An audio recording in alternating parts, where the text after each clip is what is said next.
जैव प्रौद्योगिकी का उपयोग किन किन क्षेत्रों में हो रहा है? इस प्रश्न का उत्तर हम इस प्रकार से लिखेंगे। जैव प्रौद्योगिकी का प्रयोग निम्नलिखित क्षेत्रों में व्यापक रूप से किया जा रहा है। औषधियों के निर्माण में जैव तकनीक ने औषधि उत्पादन के क्षेत्र में एक क्रांति ला दी है।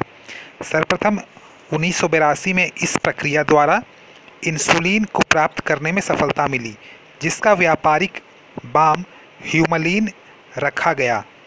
इसने मधुमेह रोगियों के लिए वरदान सा काम किया है। शरीर में बनने वाले हार्मोन, अन्य रोग प्रतिरोधी प्रतिजैविक प्रोटीन तथा टीके के उत्तम गुणवत्ता वाले उत्पादन के लिए विशिष्ट रसायनों की प्राप्ति बहुत कम खर्च पर इस तकनीक की प्रगति के कारण संभव हो सकी।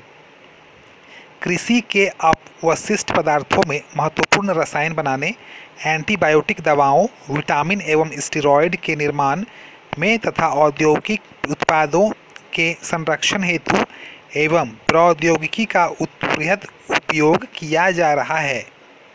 चिकित्सा क्षेत्र में जीन की मरम्मत कर रोगों को रोकथाम में जीन चिकित्सा तथा आनुवांशिक गुणों को सुधारने तथा उसके दोषों को दूर करने में जीन इंजीनियरिंग का उपयोग सूजनकी तथा जरा विज्ञान के लिए प्रभावी साबित हुआ है।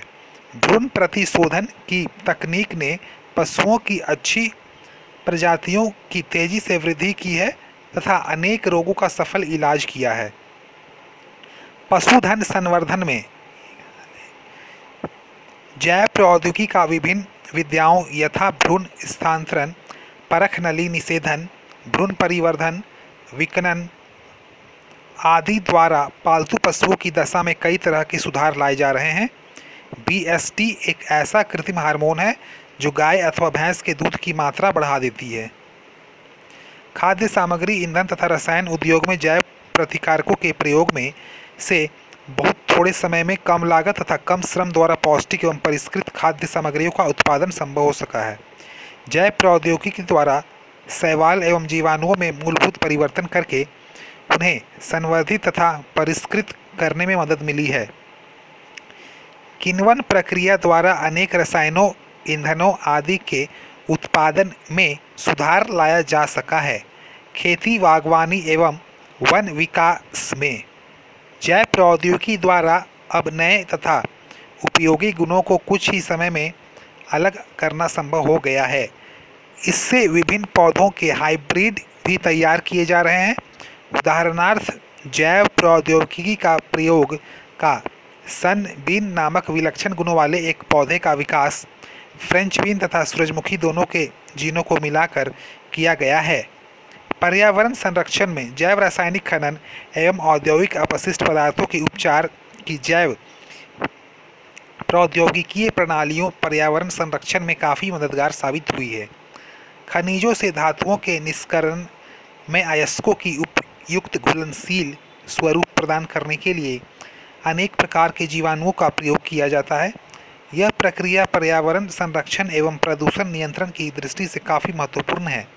खनिज तेलों एवं पेट्रोलियम के स्रोतों से तेल की अधिक प्राप्ति में अनेक सूक्ष्म जीवाणु कार्य संभव हुए हैं।